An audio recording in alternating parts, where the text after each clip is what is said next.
Have you ever noticed the harder that you try to force something to happen, the more that it behaves? Like a cat you're trying to give a bath to? Think about it. You affirming, you visualizing, you scripting, you listening to tarot readings like every chance you get. Yet, nothing happened. So you're chasing and stalking a manifestation like it owes you child support, and somehow nothing is moving. Meanwhile, the moment you actually say, you know what, forget this, I'll be good with or without, opportunities just suddenly start to open up.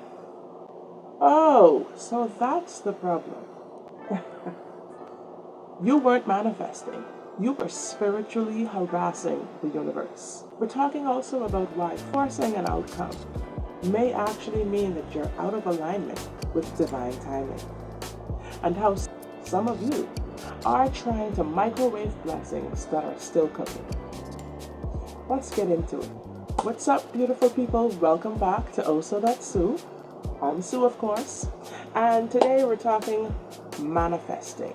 Now, this is the channel where we talk about life lessons, we talk about money, mind mastery, manifesting, magic, and more.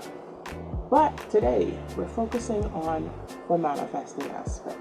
And if you're somebody who's been trying to force an outcome, force a relationship, force a career, force money, success, power, revenge, closure, or even healing to happen right now, this video may save you a whole lot of frustration. And it actually is going to save you from exhausting yourself spiritually. Sometimes delay is not denial. It's protection, redirection, preparation even, if you will. And some of you are not ready to be honest, even though your ego says that you are. People treat manifesting like it's Amazon Prime. Think about it. Some people approach manifesting like you just ordered something online. I affirmed 3 times. Where is it? Because you're forcing the outcome. People are trying to overnight ship a husband, 6 figures, their dream home, a career, healing, and a BMW, all in the same week. And social media definitely has made it worse. Now everybody thinks if your manifestation hasn't shown up within 48 hours, you've got to be low vibrational. Meanwhile, your spirit guides are sitting there like, really? Like, really, ma'am? You're still responding or answering blocked contacts. You're still getting up at 3 a.m. crying over people who literally tried to destroy you like 3 years ago. Take a pause. Relax. Pull it back. Manifestation is not always about getting what you want instantly. Let that sink in. Sometimes manifesting is about becoming the version of yourself that actually can handle what it is that you want. Because just imagine it. Just imagine you receiving all kinds of money, abundance, fame, love, when you're in a poverty mindset, addicted to chaos, and needing approval and a validation from every single soul around. It's not going to work. That is going to destroy you. I promise. Forcing energy creates resistance. One thing I've learned, desperation, I've said this for so long ago, desperation does not pay. Forcing energy creates resistance because desperation has a frequency. You can say affirmations all day long. You can repeat mantras for hours and hours. But underneath, what is the energy? What is your vibration like? What is the frequency you're operating from? You're scared. You're panicked. You're obsessed. You're controlling, trying to manipulate an outcome. Energy does not respond to words. It responds to your state. That's why some people can whisper one little prayer and their entire life changes. Meanwhile, another person literally is chanting affirmations upon affirmations for 9 hours straight. They're sitting there at 3 a.m. binge eating garlic bread, watching a series on Netflix on repeat, wondering why nothing is working. Because forcing energy actually comes from a state of fear. Fear of lack, fear of time running out, fear of not being chosen, like fear of failure, for goodness sake.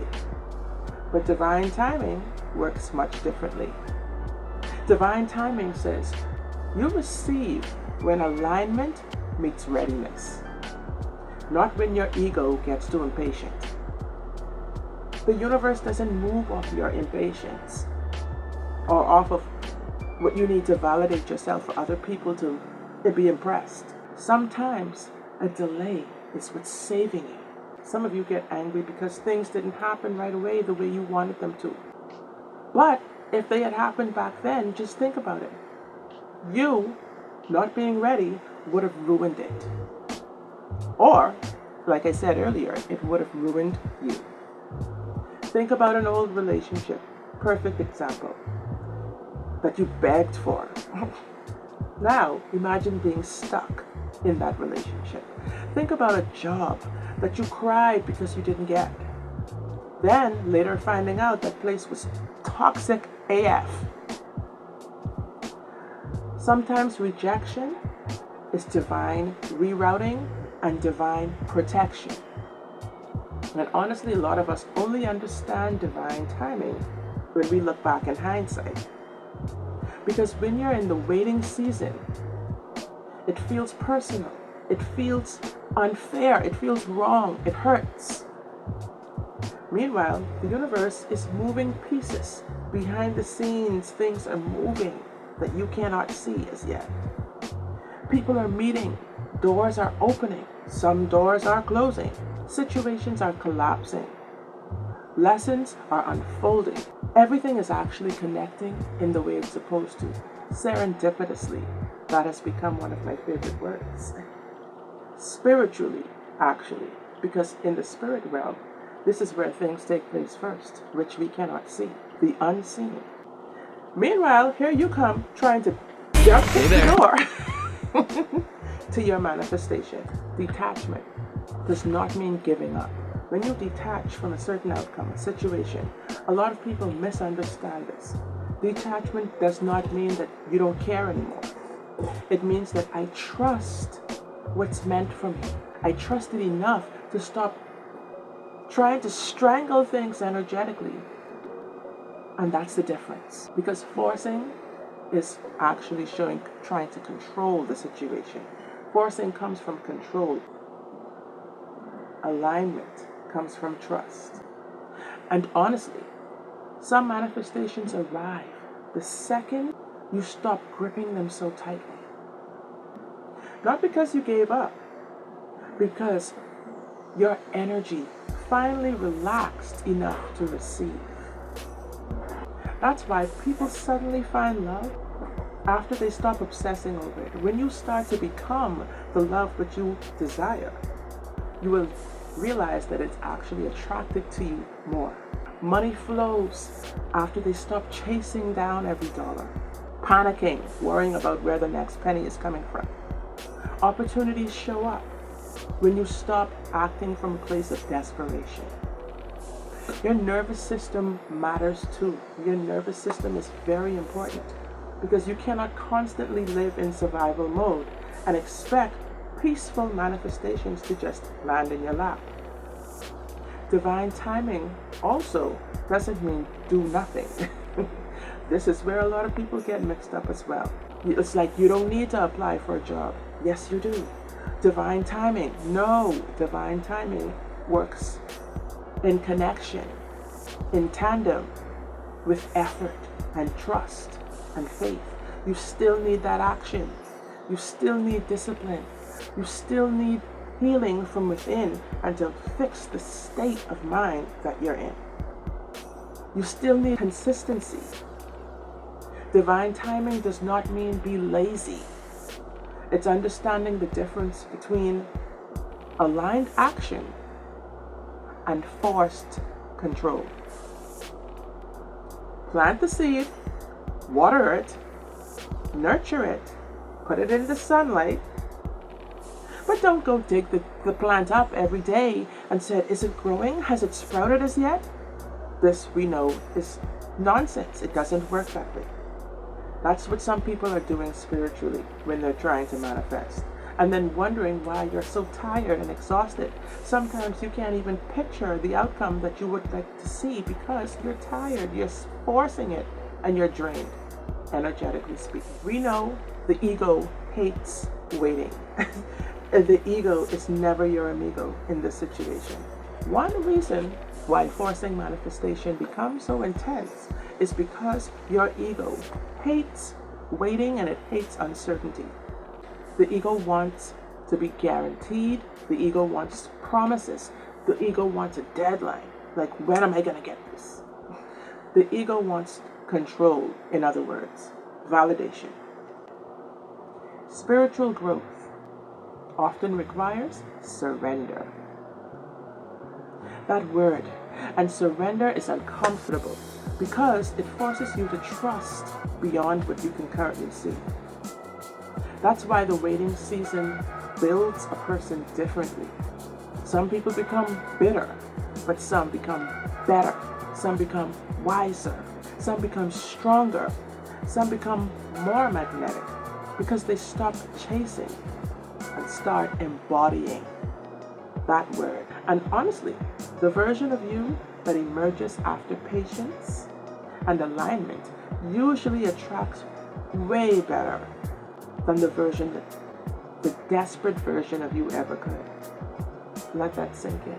So if something feels delayed right now, and I'm sure for all of us this is the case, take a breath before assuming that your life is falling apart. Take a breath. Maybe think that maybe you're being redirected. Maybe you're being protected. Maybe you're being prepared. And maybe the reason things feel heavy is because Spirit is trying to teach you the difference between forcing and flowing. Check out the other video, my previous video on flowing like water.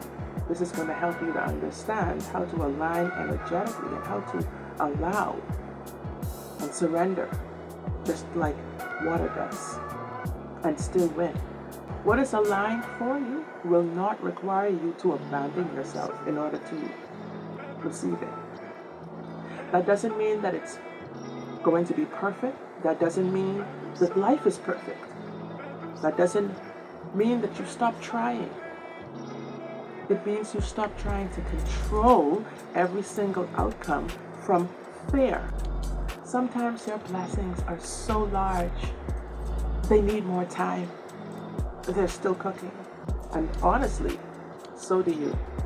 If this message has hit home, I would love for you to drop in the comments below, I release forced timing. What is one thing that in your life that you've realized that you've been trying to force, and the moment that you've allowed and let it go, it's come to you even better than you could imagine? Let's get engaged in this conversation. Remember, everything that is delayed is not denied. It's just aligning. Thanks for watching. Until the next great one, don't forget to hit like, subscribe to the channel, hit the notification bell so that you're aware when we're back with another great topic. And until next time, peace out. Bye.